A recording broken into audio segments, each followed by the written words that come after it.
नमस्कार किसान साथियों, मैं आपका दोस्त नरेंद्र पोरवाल आपके अपने YouTube चैनल देश की शान हमारे किसान में आपका बहुत बहुत स्वागत करता हूं। किसान साथियों, वैसे तो हमने प्याज की रोपाई से लेकर अंत तक की सभी जानकारियां चैनल पर अपलोड कर रखी है वीडियो के माध्यम से, जिसमें कि रोपाई के समय कौन से खाद डालना है, खेत की तैयारी कैसे करनी है, रोपाई में क्या सावधानी रखनी है, प्याज में खाद कौन कौन से कब कब देने हैं, यूरिया की मात्रा कितनी और कब देनी है, उसके फायदे नुकसान क्या हैं, बाकी बाद में सिंचाई आपको कब कब करनी है, ऐसी तमाम जानकारियाँ डाल रखी हैं। पर अभी कुछ दिनों से किसान भाई के फ़ोन कॉल्स, कमेंट और व्हाट्सएप के माध्यम से बहुत ज़्यादा ऐसी जो बातें आ रही हैं कि उनको जो है उनकी प्याज की फसल में ग्रोथ देखने को नहीं मिल रही हैं। तो ग्रोथ क्यों नहीं बढ़ पा रही हैं, अच्छे से क्यों नहीं चल पा रहा है, प्याज की पौध लगाने के बाद में एक एक महीने की फसल होने के बाद भी उसमें हरापन और अच्छी ग्रोथ देखने को नहीं मिल रही है। तो कुछ किसान भाइयों का मानना है कि जड़ में कीड़े की समस्या है, तो कुछ का मानना है कि फंगस की समस्या है। तो उसकी आज हम पूरी बात करेंगे कि उसकी चाल क्यों नहीं हो पा रही है,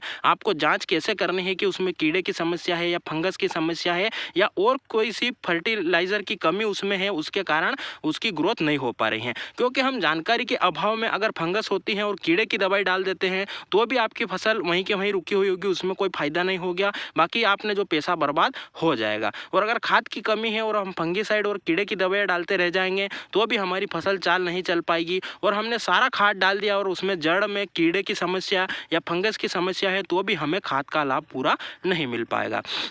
तो इस वीडियो में पूरी जानकारी देंगे और आपके सारे डाउट क्लियर करेंगे कि आपकी फसल की ग्रोथ कमज़ोर क्यों पड़ी हुई है, और कीड़ा है तो कौन सा दवाई आपको डालनी है, और खाद की कमी है तो आपको कौन सा खाद डालना है, और फंगस है तो आपको किस प्रकार से उसकी जो है इलाज करना है, उसकी पूरी जानकारी इस वीडियो में देने वाले हैं। तो आप पूरी जानकारी के लिए वीडियो को पूरा अंत तक जरूर देखें, जिससे आपको पूरी जानकारी समझ में आए। जानकारी पसंद आए, हमारी मेहनत पसंद आए तो आपका प्यार हम तक पहुँचाने के लिए वीडियो को ज़्यादा से ज़्यादा लाइक जरूर करें, और ज़्यादा से ज़्यादा किसान भाइयों तक यह महत्वपूर्ण जानकारी पहुंचाने के लिए व्हाट्सएप, फेसबुक और अन्य सोशल मीडिया प्लेटफॉर्म से पर ज़्यादा से ज़्यादा मात्रा में शेयर भी जरूर करें, जिससे वह भी इस जानकारी का लाभ ले सके और हमारी मेहनत सफल हो। और खेती से संबंधित, मंडी भाव से संबंधित और किसानों से जुड़े हर एक मुद्दे की जानकारी को जल्दी से जल्दी प्राप्त करने के लिए चैनल को लाल बटन दबाकर सब्सक्राइब करें और पास में लगा घंटी का बटन भी जरूर दबा दें, जिससे कि हम जो भी जानकारी की वीडियो डालेंगे वह बिना देरी के आप तक जल्दी से जल्दी पहुंच जाएगा। तो आइए जानकारी शुरू करते हैं। साथियों, आपने अगर सभी तरह के उर्वरक और खाद हमारे बताए अनुसार डाल रखे हैं,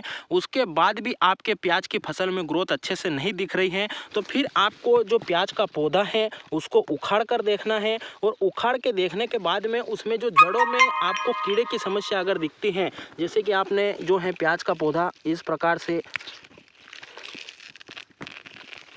उखाड़ कर आपको देखना है, और इसमें यहाँ पर जड़ों में आपको अच्छे से देखना है कि उसमें अगर बारीक महीन कीड़े सफ़ेद रंग के आपको दिखाई देते हैं, जिसे कि वर्म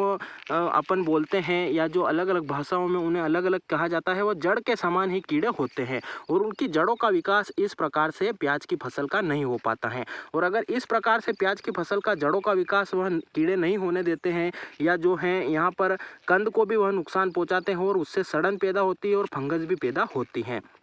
तो अगर वह कीड़े हैं आपके इसमें, तो फिर आपको जो क्लोरपाइरीफॉस होती है उस दवाई को पानी के साथ में चला लीजिए, या जो आप खाद उर्वरक दे रहे हैं उसके साथ में मिलाकर आपको जो है खेत में आपको भुरकाव कर देना है, या आप प्राणी के साथ भी उसे चला सकते हैं। अब उसकी मात्रा की बात करें तो क्लोरपाइरीफॉस जो 50% वाली आती हैं उसका जो है 150 ml से 200 ml प्रति बीघा के हिसाब से आपको पानी के साथ चलाना है। अगर एकड़ के हिसाब से बात करें तो 250 ml से लेकर 300 ml आपको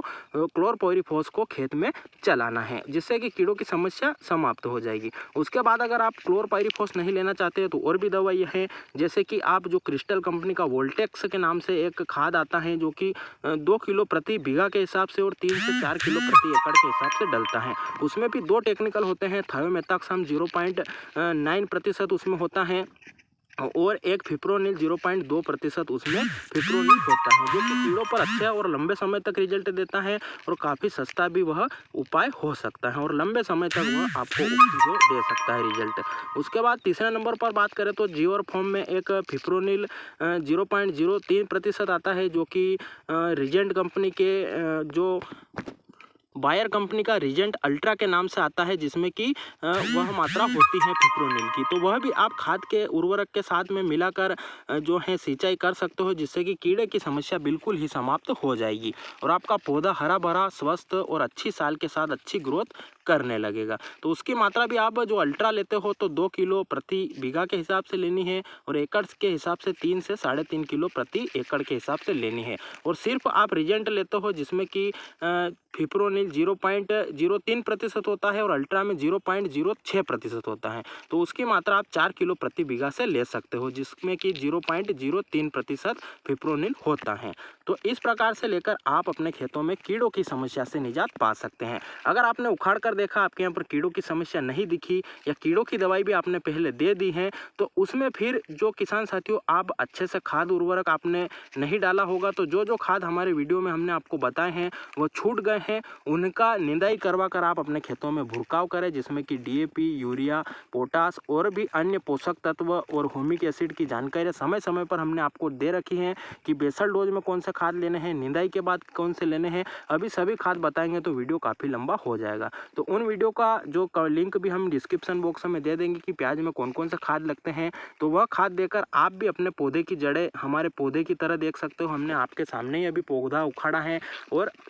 इसकी ग्रोथ, चाल और पत्तियों की जो हाइट है वह काफ़ी अच्छी है। तने का आकार भी समय के साथ, उम्र के साथ अच्छा होता जा रहा है और जड़ों का विकास काफ़ी अच्छा है। पौधे का गंध और विकास में जड़ों का काफ़ी महत्वपूर्ण योगदान होता है। जड़ें स्वस्थ हैं तो पौधा और तना और सभी कुछ स्वस्थ चलता रहेगा। तो आप वह खाद जो हमने बता रखे हैं वह भी डालें, और अगर आपने खाद डाल दी है, कीड़े की समस्या है, तो आप कीड़े वाला टेक्निकल ही डालें। ये तो 2 बात हो गई। अब पौधा अगर ज़्यादा गीली जगह रहती है या हमने दूसरी फसल पहले लगा रखी है, मटर की या अन्य फसलें, और गीले खेत में अगर हमने रोपाई कर दी है, तो वहाँ पर एक समस्या फंगस की भी देखने को मिलती है। फंगस की पहचान कैसे की जाती है उसकी अगर बात करें तो किसान साथियों, जैसे मैंने यह पौधा उखाड़ा है, इसमें कोई भी पत्ती पीली पड़ती हुई दिखती नहीं है, क्योंकि नीचे की पत्ती ले लो या ऊपर की पत्ती, कोई सी भी पत्ती में हमें पीलापन दिखाई नहीं दे रहा है। अगर आपके यहाँ पर पीलापन जो ऊपर की पत्तियाँ हैं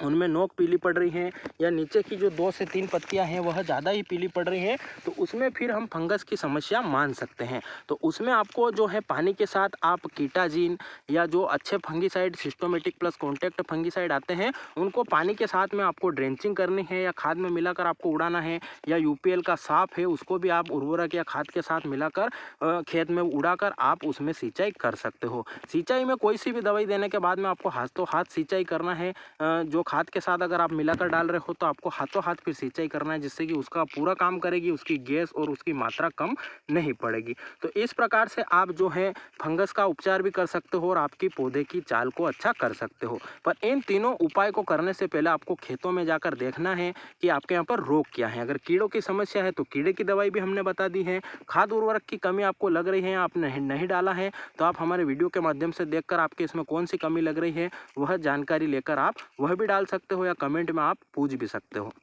उसके बाद फंगस की समस्या है तो उसका निदान भी हमने आपको बता दिया है। तो जिस प्रकार की समस्या आपके यहाँ पर है, कौन सा कारण ऐसा बन रहा है जिससे यहाँ पर आपके यहाँ पर ग्रोथ नहीं हो पा रही है, तो आप उन सभी में से जो कारण आपके हों वही टेक्निकल लेकर, आप वही दवाई लेकर या वही खाद लेकर आप अपने खेतों पर उपयोग करें और अच्छी ग्रोथ और अच्छी फसल के साथ अच्छा उत्पादन और अच्छी क्वालिटी लेकर ज़्यादा मुनाफा आप कमा सकते हो। तो किसान साथियों, यह थी प्याज की फसल में अच्छी ग्रोथ के लिए हमें क्या उपाय करना है, कीड़ों की समस्या के लिए कौन सा उपाय करना है, फंगस की समस्या के लिए क्या उपाय करना है और खाद उर्वरक कौन कौन से डालने हैं, उसकी संपूर्ण जानकारी। आपको जानकारी कैसी लगी कमेंट में जरूर बताएं। अगर आपके कोई सवाल या सुझाव हो तो आप वह भी कमेंट जरूर करें, जिससे हम आपके सवालों के जवाब भी देंगे। आपके कोई सुझाव होंगे तो वह भी ज़्यादा से ज़्यादा किसान भाइयों तक पहुँचाने का हम प्रयास करेंगे। किसान साथियों, वीडियो को पूरा देखा है तो जय हिंद कमेंट जरूर करें, जिससे हमें पता चल सके कि कौन कौन किसान भाई हमारी जानकारी को पूरा अंत तक देखते हैं। बाकी चैनल पर जाकर खेती से संबंधित गेहूं, चना, अलसी, सरसों, मटर, प्याज, लहसुन की खेती, प्याज लहसुन के भंडारण और मंडी भाव तक की और भाव भविष्य और तेजी मध्य की सभी जानकारी डाल रखी है। आप वह भी जाकर देखें, उन्हें भी लाइक, शेयर और चैनल को सब्सक्राइब जरूर करें। फिर मिलते हैं नई जानकारी के साथ नए वीडियो में, तब तक के लिए जय हिंद, जय भारत, वंदे मातरम।